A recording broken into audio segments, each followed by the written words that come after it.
ஒரு குளிர்ந்த நாட்டில் பெங்குவின்கள் எல்லாம் ஒன்றாக வாழ்ந்து வந்தன. அந்த கூட்டத்தில் பிக்கு என்ற ஒரு சிறிய பெங்குவின் குட்டி இருந்தது.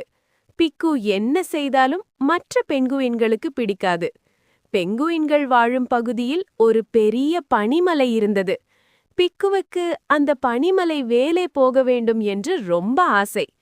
பிக்கு அந்த கூட்டத்திலிருந்து வெளியே தனியாக எங்கே சென்றாலும் தலைவர் பெங்குவின் பிக்குவை திட்டும். மற்ற பெங்குவின்களும், ஐயோ பிக்கு, அந்த பனிமலை ரொம்ப உயரம், ரொம்ப குளிர், ஒன்னாலெல்லாம் அந்த மலை மேலே ஏற முடியாது என்று கூறியது. பிக்கு ஒரு நாள் யாரும் இல்லாத சமயத்தில் பனிமலையை நோக்கி நடக்க ஆரம்பித்தது. பனி மென்மையாயிருந்தது. காற்று சில்லுன்னு வீசியது. சின்னதா வழுக்கி விழுந்தாலும் பிக்கு எத்தனை முறை கீழே விழுந்தாலும் மீண்டும் மீண்டும் எழுந்து நடந்தது. கடைசியாக பிக்கு பனிமலையின் உச்சிக்கு சென்றது. யார் என்ன சொன்னாலும் பரவாயில்லை, நம்மால் முடியும் என்ற நம்பிக்கையே நம்மை ஜெயிக்க வைக்கும்.